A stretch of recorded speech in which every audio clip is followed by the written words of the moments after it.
Should we start? Okay, this is a picture of my dad and his beautiful sister, Muneen, and his wonderful brother, Uncle Tommy, and Aunt Muneen, and Dad, Charles Michael Leo Leonard. It's my favorite picture. It shows how much they love each other. So, I'm going to just put this here for now, and I'm going to read a few memorials. This one is actually from Dad's friend, Andre Mirabelli, I believe. And I'm going to have to read it in sections. So this is a quote from Andre Mirabelli, who's a friend of my dad, in memory of Dad.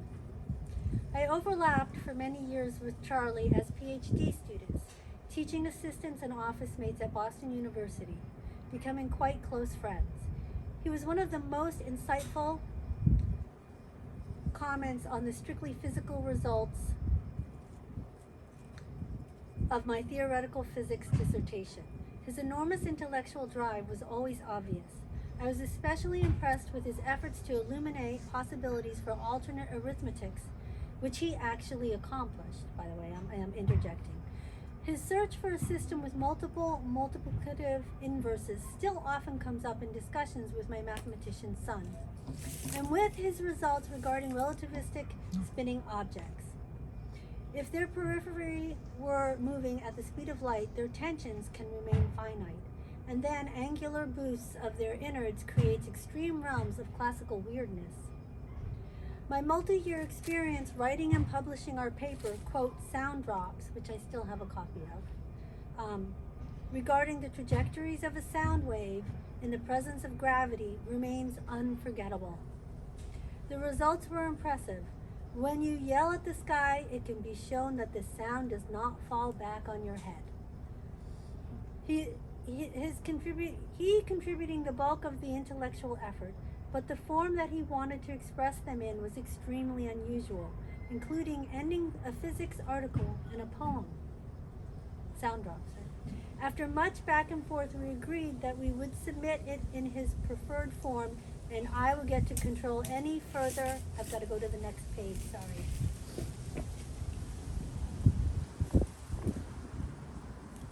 Any further submissions. Since I believed that the very respected Journal of the Acoustical Society would never accept it in that form, and then I would get to redo it using a standard presentation. Thus, I was flabbergasted when the journal not only accepted it, but highly praised his creative presentation.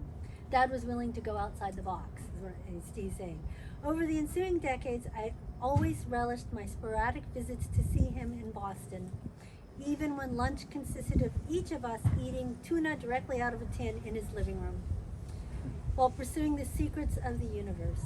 And that's from Dad's friend and fellow physicist, Andre Mirabelli. Thank you, Andre, for that wonderful memorial. I just have so many great memories of Dad having friends over, and it didn't matter. A can of tin tuna, didn't matter. He was just exuberant and happy and discussing math and science and physics and always happy. So that was Andre's memorial, and I thank you, Andre, for that. This one is Young Si Hong's memorial, and this was copied from the Globe. Young Si was also a physicist and a very dear friend of Dad's at Boston University. They corresponded when Young Si moved back to Taiwan. They corresponded up until basically, the last couple of years of Dad's life before Dad got really sick. But mathematics, physics, and what's going on in that world, that kind of correspondence. So May 16th, 2020, this is written by Young Si Hong. My condolences to Charlie's family.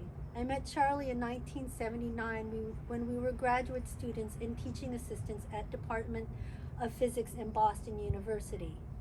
So he is Chinese, Taiwanese, is his first language. So in Boston University, we have the same interest in theoretical physics, especially Einstein's special relativity. He showed me his thesis work, Relativistic Spin Object, which was published in the American Journal of Physics. I showed him my works about a new theory of relativity, which were not accepted by the mainstream in physics. Charlie, not like the others, examined my works carefully and gave critical and enlightening comments.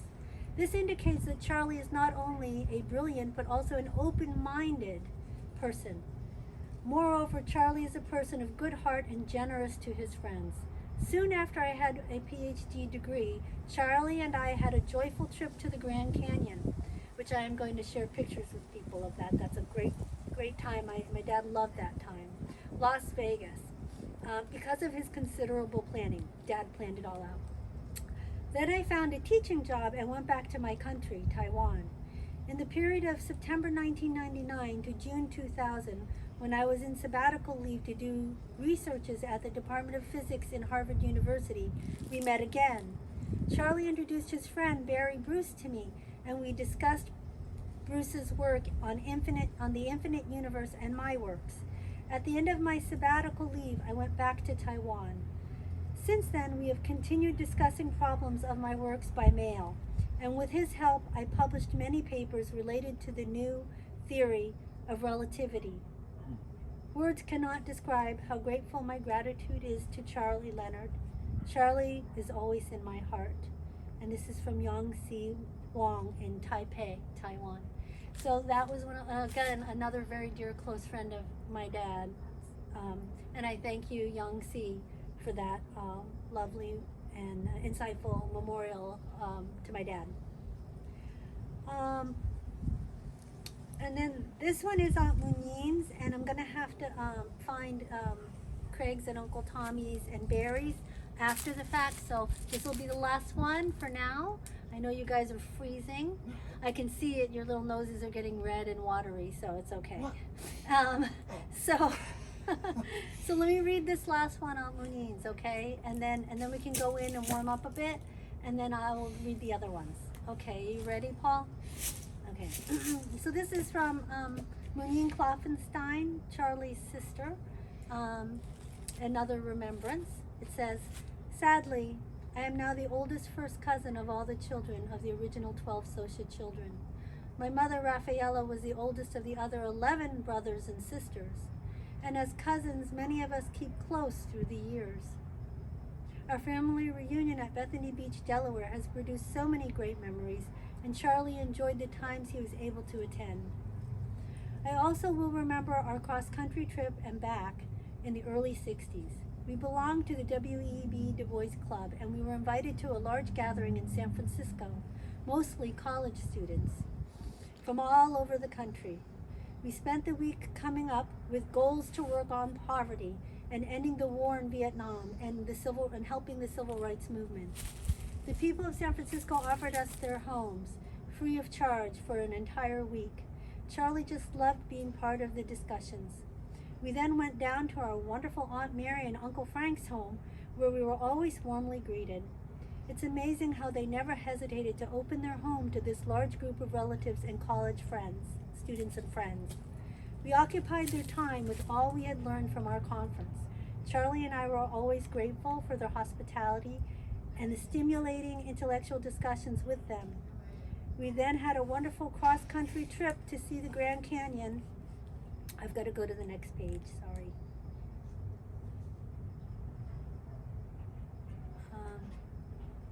And many fantastic sights.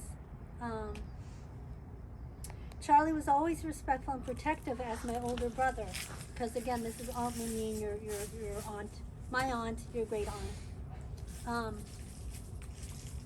Charlie was always respectful and protective as my older brother. We then told our father what we had learned. Our father was the inspiration for our passions about fighting for the poor, the weak, and for union protection and peace, anti-war family in many ways. Charlie and I really started to appreciate our father's intellect when college students and friends would ask to come to our house to hear our father recite his poetry or talk about philosophy or religion, history or civil rights and peace, etc. He was well versed, Charles Leonard Sr., my grandfather, in many subjects.